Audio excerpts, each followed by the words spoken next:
Hello and welcome to the Glenn Mercer Show. Please don't forget to subscribe. I'm trying to get to 2 million subscribers. I'm a little bit short, but if we can get to 2 million subscribers, that'll be very good for the vegans. My special guest today is Molly Elwood. And she may be an unusual guest for a vegan themed show because she is the founder and CEO of Elwood Dog Meat, which you could find at elwooddogmeat.com. That's one L in Elwood. Molly, welcome to the show. Thanks so much for having me. It's great to be here. Good. So, what brought you into the dog meat business? Yeah. Me and my partner, we used to be vegan actually, and we just found Really? that we felt like we weren't getting enough nutrition. We didn't do a lot of research, but just weren't feeling our best. So we thought we'd add some meat back, but we were feeling very uncomfortable about the treatment of animals in farms, and so we thought. Um, our step uncle had been running a dog meat farm just outside of the city. And we kind of had a drunk Thanksgiving when we were just like, you know what? Why aren't we just doing this? This would be great. We're going to leave the city and go to the farm and put our hands back in the soil and, know where our meat comes from. So, yeah, we've been doing this since about like 6 years now. But he's been the step uncle started the farm in 1981. Now, are there certain kinds of dogs that people find more delicious, like the fattier dogs, the Saint Bernards, something like that? Yeah, definitely. The fattier, the better. Probably less healthy for you, but very enjoyable. Pug is just delicious. It's just the little bellies make great bacon. Um, but yeah, Lab is also very. If you raise them right, it has really good marbling. Now, people come up with different kinds of names for meats because they don't like to say that they're eating cows, so they say Yeah, they're eating beef.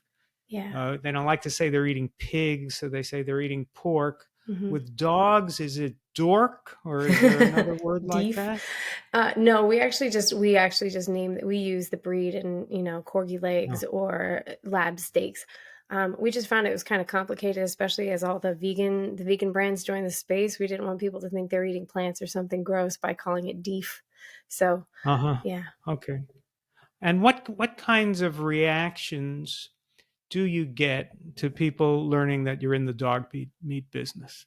Yeah, well, we have some very supportive people. A lot of people have tried dog and they like it and are happy to find a local source for it. We do get a lot of hate. We got America's a big group of dog lovers here, and so we get a lot of people who just don't understand how we do things on the farm. We do things right, but they somehow think that we're raising pets. But these are meat dogs. They are not. They're not pets. They've never been pets, and their purpose is meat. So, All yeah, right. Before we get any hate mail, let's put making an you end to nervous, this. Glenn. Folks, Molly is not really raising dogs for meat, but she is the founder of elwooddogmeat.com, which makes that point. So tell us, Molly, about elwooddogmeat.com and why you The have been truth. pretending to be raising dogs for food. Yeah. So I started this in August of 2021, and it is a journey that people go on where it looks real. And as you scroll down the website, it starts to talk you through why you might be feeling angry about this, and then connects it at the end to all the animals that a lot of people normally eat. Um, so I made this just because I personally wanted a tool. I wanted a good activist tool to talk to people about dog meat, and I was tired of just fighting with people on Twitter. So I made the website and then made some social media, and it kind of took off from there. Well, it really gets to the heart of the cognitive dissonance that meat eaters have, doesn't it? Right, Because right, people think nothing for some reason about eating pigs, but they would never dream of treating a dog, much less eating it, the way we treat pigs. right, Uh, right. and is there any basis for that in rationality? I mean, the excuse that I often hear is uh, historically, where how dogs and humans became, you know, best friends. Um, Uh-huh. and that, I mean, we could say that that could have happened with a pig, I guess. Um, but that, I mean, that doesn't excuse it. It doesn't change our relationship with other animals or dogs, I guess. Um, and from the standpoint of feeling pain, it would be essentially the same between a pig Yeah. and a dog, right? If not, maybe a pig might feel more. We don't know. I mean, I don't know that Yeah. probably. I'm not a scientist, but I mean, one thing I do like to always joke as dog meat is saying things like, "What a dog is dumber than a pig," as opposed to the vegan argument's always like a pig's smarter than a dog, and I like to be like, "No, no, you can totally eat this because it's dumber." And I Have use the word "it" intentionally in this context. right.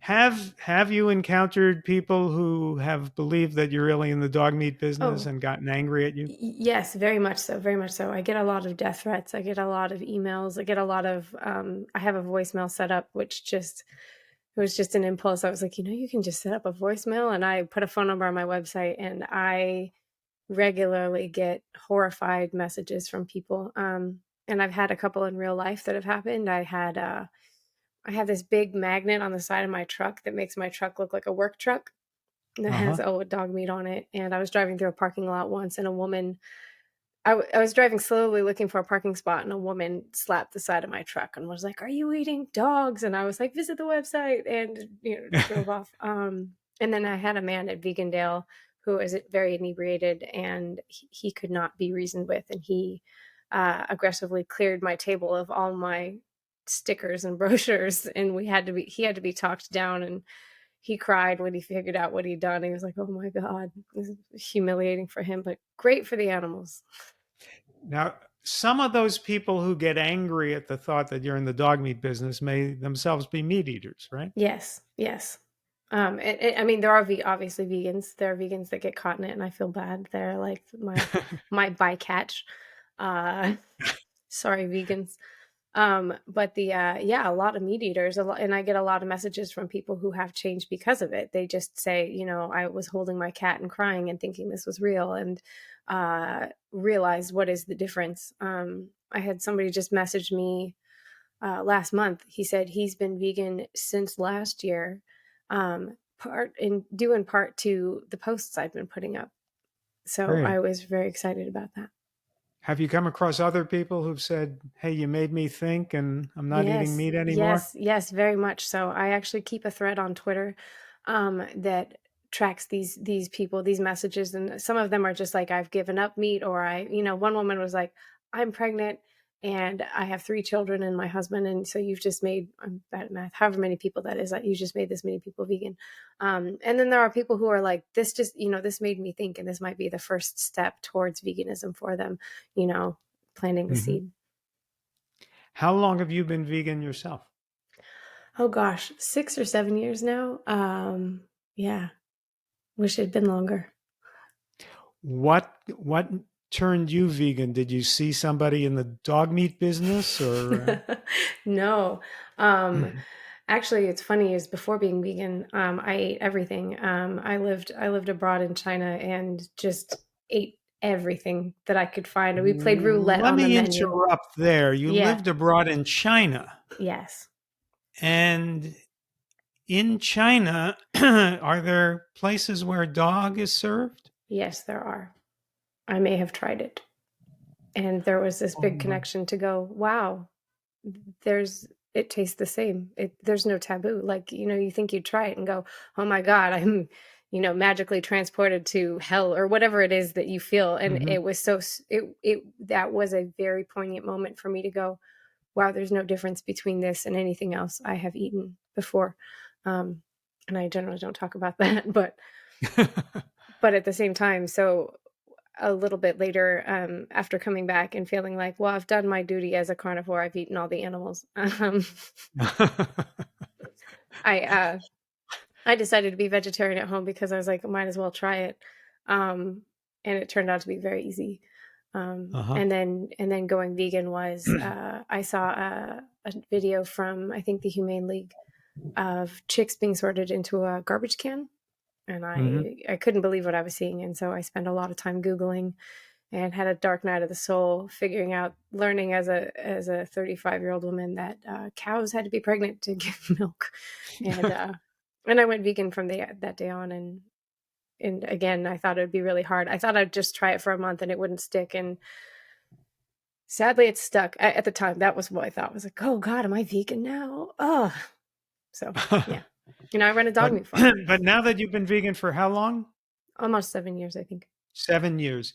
Now that you've been vegan for 7 years, was it the best choice you ever Oh made? yeah, it is the absolute best choice. It is delicious and most of the time very easy, and it's connected me with so many great people and opened my eyes to so many interesting topics and given me uh, given me so much purpose. Now it sounds like you went vegan really for the animals. Yes, 100%. There are people who go vegan for the animals. There are people who go vegan for the environment, and there are people Hmm. who go vegan for health. Hmm. Um, when you went vegan for the animals, did you know much about the connection to the environment and to health, or have you Oh, learned that along the way? oh my God. When I first went vegan, I just assumed I was going to die. Like, I just assumed, I was like, well, that's it. I'm going to die now. But the animals, like, it was very dark. And then I'd probably say, like week number two, I found, I went to the library or the bookstore. I think there's a used bookstore in Portland where I was. And I bought every book on the shelf about veganism, vegan for dummies, eating for vegan, whatever these, I don't even remember the titles, and then found out the health benefits and was just relieved. I was like, oh my God, what a benefit. And I remember getting my first, I heard one of your podcasts where you're talking about the blood work. I remember getting my first blood work done after being vegan, and they asked me if I had been fasting. And I was like, Uh-huh. No, what are you talking about? They're like, well, your numbers indicate like you've been fasting. And I'm like, no, I'm just vegan. That's just my normal numbers. And then comparing them, I don't know any of the numbers after, before and after, but the huge increase in my healthiness was Uh-huh. shocking and fabulous. And have you felt that too, or it's just your Oh, blood work? oh yeah, no, I definitely feel that. Um, I did have problems that when I went vegan, I wanted to prove that it was easy to be vegan, and so I ate all the vegan junk food at the beginning and gained weight because I was just like, well, there's also, I was thinking like I had scarcity mindset. There's vegan cake. When am I ever going to see vegan cake again? And then I see vegan cake 2 days later. I'm like, when am I going to see vegan cake again? So I went on a bit of a rampage. But I lost weight recently, and just being healthy, being a healthy weight, and being able to exercise and eat healthy and know how to nourish myself is just, it's fabulous. I've also heard you talk about eating for nutrition, not just eating for flavor, and how what Right. a change in the mindset that is. And Yes. it feels great. It feels great when you can be like, I feel bad right now. What do I need? I think I need a big bowl of kale. Right. When you eat something that makes you feel virtuous, makes you feel like you're nourishing your body, Yeah. and then taste doesn't matter quite as much. Yeah. But I think that also it's so exciting how you can make it taste fabulous, but even when it is a virtuous bowl or something, you're like, Right. what if I had some vinegar in this? Ooh, what if I added, Yeah. pickled Right. onions or Right. Let me tell you about one of the most delicious things I've been eating lately. ooh, I want to hear. Buckwheat cereal. Now, Oh, yes. buckwheat cereal is the blandest thing in the world. Mhm. Like if you had COVID and you lost your sense of taste, and then overnight you got your sense of taste back, and Mhm. for breakfast you had buckwheat cereal, you Yeah. wouldn't know that you got your taste back. That's how bland it is. But what I do is I make this buckwheat cereal, which I know is healthy for me. Mhm. And then I put in all these berries and spices and everything. And Oh, then it yeah. becomes like a cream with all these flavors in it. And so this bland food becomes like a really delicious breakfast. Oh, yeah. That sounds great. So, I yeah. wasn't even kidding when you were like, buckwheat. I was at, there's a grocery store in my neighborhood that has just the wall. the wall of grains. You know, the it's all the Uh-huh. Bob's Red Mill everything, and Uh-huh. I want to buy them all, but I'm like, just buy one at a time, two at a time, Yeah. maybe. And I was looking at all the different cereals. I'm a big oatmeal fan, and I really like the Uh-huh. steel cut oatmeal. I like the really rich stuff. And I do Right. the same thing. I start with frozen berries, and then I mix in the oatmeal, and then I put in chia seeds and maybe some granola, Right. and I like putting a yogurt on top, vegan yogurt on top of it, and Uh-huh. it becomes a great Yeah. soup. Do you tend to follow recipes or just make things up as you go? You know, it's interesting. I've just started getting more into cooking. My husband always cooks for me, and so I've been cooking. And before that, and to this, I mean, up until then, only followed recipes. I felt very nervous about experimenting. Mhm. My favorite cookbook was the I Can Cook Vegan cookbook by Chandra Moskowitz. Is that her name? Okay. And it's just such simple recipes. And I was cooking my way through it till the pandemic started, and I couldn't get my ingredients, the specific ingredients I wanted anymore. But lately, I've been actually experimenting, and it's been really fun to get away from. I kept thinking I had to name what I was cooking. Like, I'm making spaghetti. I am making, stir fry or something. And now I'm just going, what ingredients do I have? And I start cooking them. I'm like, I think this needs X. And I just start putting it in. By the time I'm done, I'm like, is it a bowl? Is it a curry? I don't know. It's great. We're just cooking. Now, your background is in what field? I'm in my background's in advertising. I'm a copywriter. So I've done advertising for almost 15 years. So, I asked you before why you got into the dog meat business. Let me ask you now, Yeah. with your background in advertising, did you have a eureka moment and decide I could kind of Oh, advertise this Oh, concept? exactly. That is exactly what it was. Is so when I went vegan, I really wanted to tell people about it. Obviously, the minute you find the truth, you got to tell everybody, even if they don't want to hear it.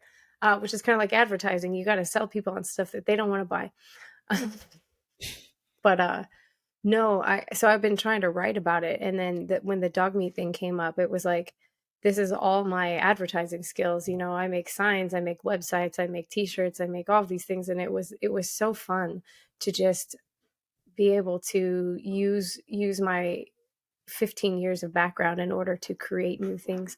Um, and then there is also the um, I was able to sorry. um, Yeah.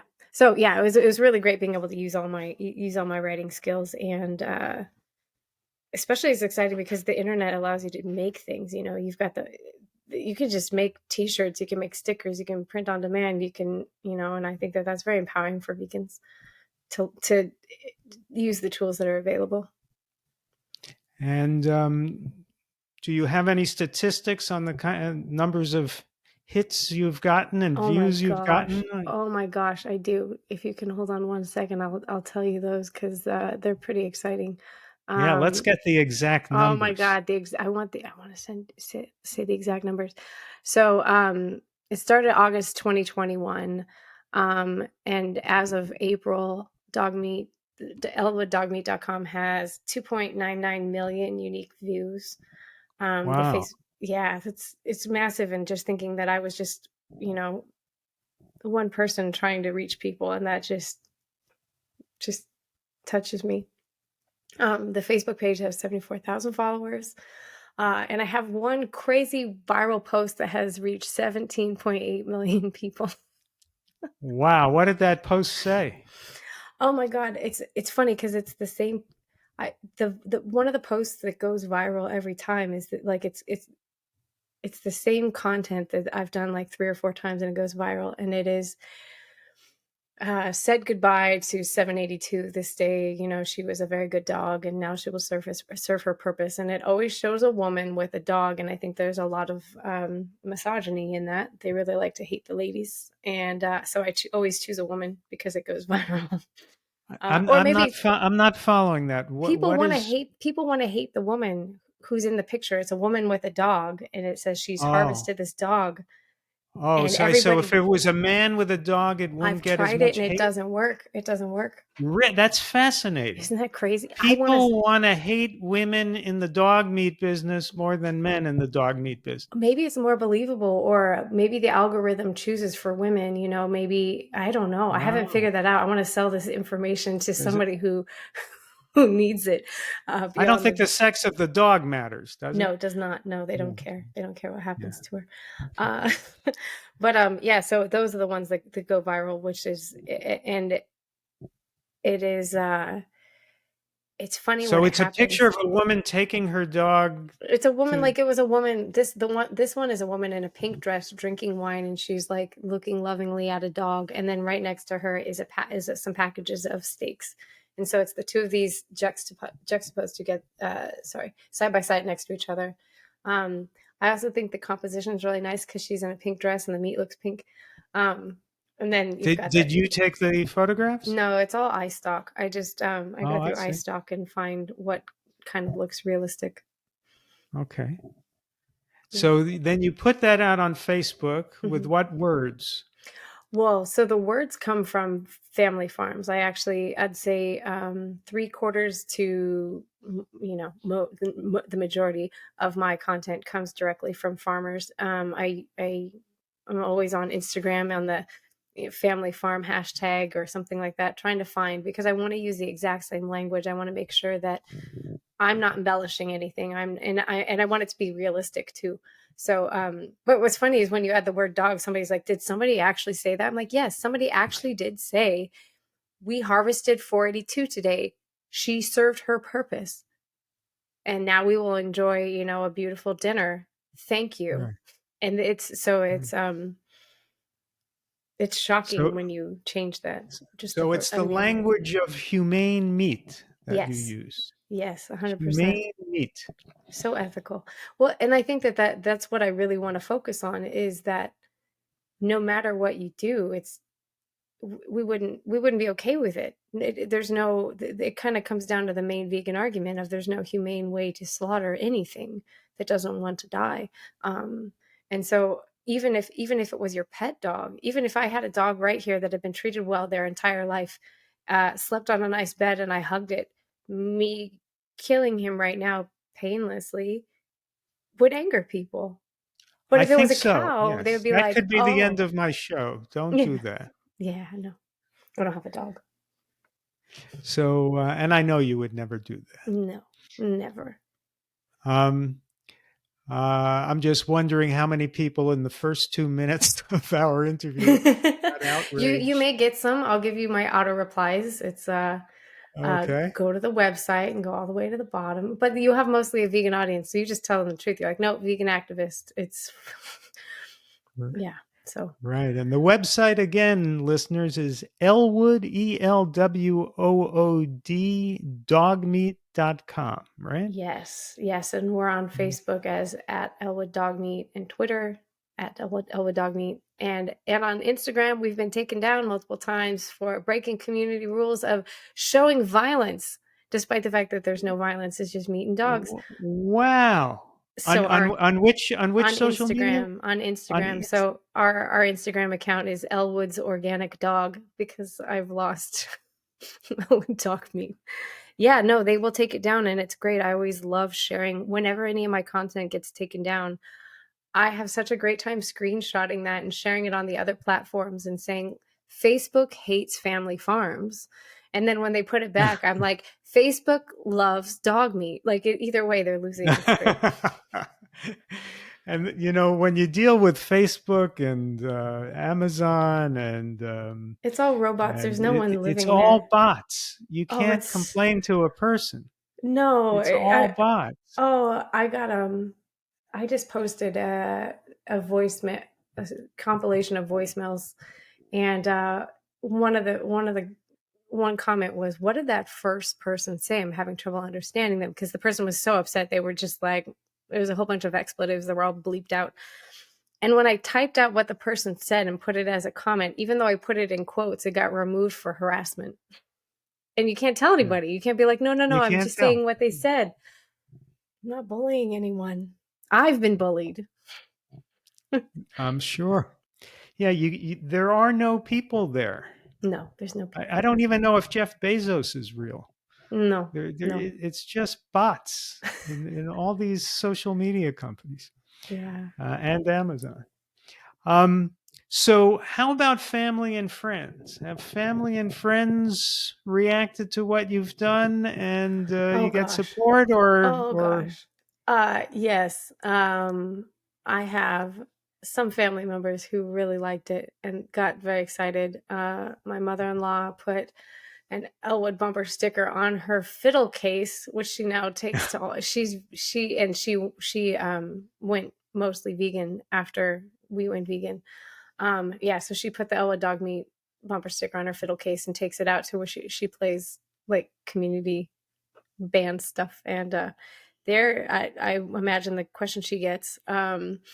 Uh yeah, and then I have some, I have some friends that are excited about it. I have a lot of non-vegan friends who Mhm. think it's very funny, and they're like, "Oh my god, how amazing is it that you've made such an impression?" I'm like, "Yeah, but not on you. Have you been to the website? What are you doing? Come on." Um so there's still a lot of And work to be what done. answers do you get when people say, "No, I can't go vegan"? What answers do they get? Oh, it's all the usual ones. I have a health problem. I'm allergic to nuts. I I'm allergic to I nuts. tried it. I tried it once, and then I went traveling, and it was much easier to not be vegan. So I decided afterwards that I'm not going to be vegan anymore. Or it's a whole number of things, and or they just don't want to. I think that's the hardest part. Is that's also the people that dog meat can't reach. Is that like the people who just don't care, and I'm like, maybe you'll be reached by something else. Maybe you'll be reached through health or the environment. But Hmm. the people who claim to not care about animals, well, I think they're lying. You know, they've Hmm. put up such a barrier. It's not my place as a random stranger to be Right. bullying them. But I want to. Oh my god, I want to. Isn't it amazing when people call themselves animal lovers Oh as my they're eating gosh. fried chicken or Well, I think that I I do think they are animal lovers, and I just don't. They haven't thought it through, because if you think it through, then you would be vegan. Like there's no way you right. actually put the thought into it. One thing that I like to do, I often get stuck in long conversations with strangers who are messaging me at dog meat, because I find that anybody who is taking the time to message me angrily, generally they're invested in this, and they're ready to have a conversation. So I might waste way too much time talking to, I'm a hunter and blah blah blah. But I've had some breakthroughs with them, and the thing that I like saying is, let's say a bird hit your window at your house and you Hmm. find it outside and it's injured.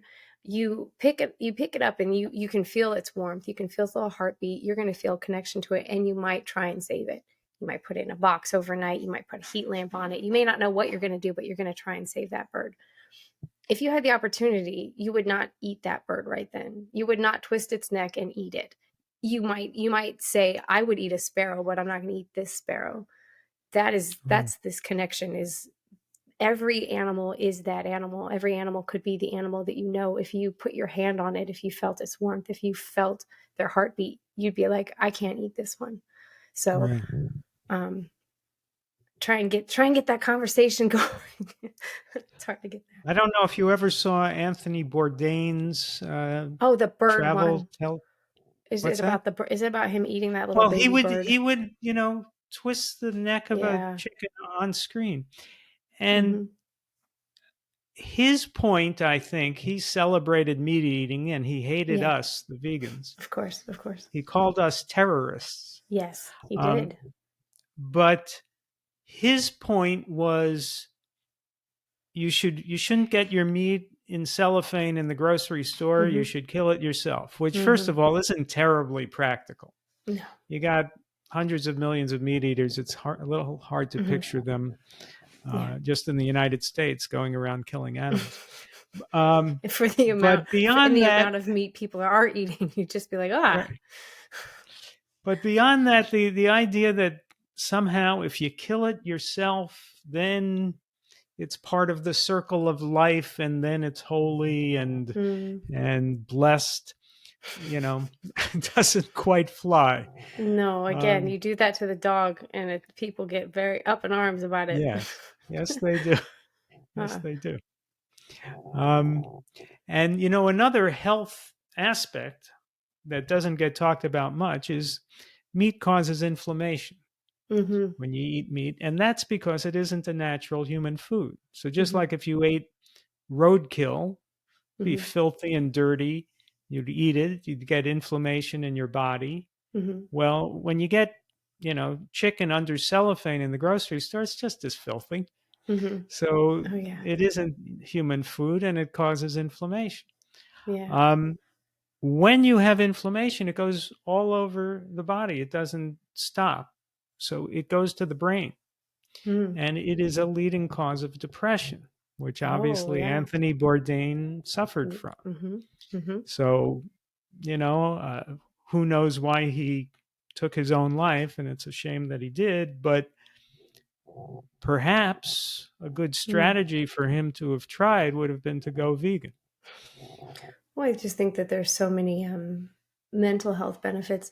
I mean, of course, you got to balance that with the knowledge of all the stuff that's happening, which is but Depressing.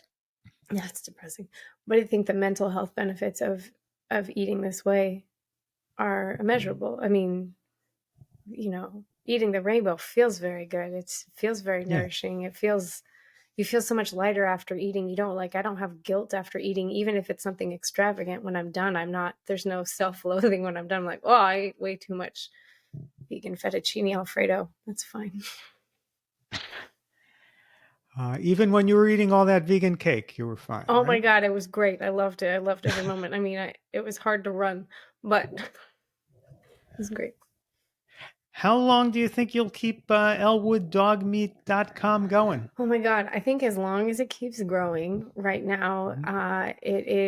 it's doing well. I think I have like three pieces of content right now that are all over 1,000 interactions per piece. And they just all went up in the last 2 weeks. So every time I keep thinking, I'm like, oh, it's losing momentum. It's time to wrap it up. Something else happens. So, I'd like to grow it and have it get to the point where right now I have vegan activists in other countries who have started Elwood dog meat franchises in their country in different languages. And so I want to kind of explore that and see if that's possible to make some more like that so that we're reaching as many people, and then setting up some kind of ongoing dog meat tastings. I've had a lot of activists have done that and they've had a lot of success in it. So I have They free set up downloads. dog meat tasting stations. Yes, yes, an Elwood dog meat booth. And I have brochures and I have signs and I have printouts, and it's all free that you can download from the website. And yeah, and then so just activists who are interested in doing something a little quirky can go out and um, they just did this at Berkeley and they just did this at University of Texas. I think UT, is that what UT is? University of Texas? Yeah. And some other places. And I've had it again at Vegandale. And the conversations you have about veganism through this lens are fabulous because you have non-vegans making vegan arguments, and Yeah. they feel removed from the situation. They are arguing about animals, and then doop, surprise. So yes, I would like to get more of those going on.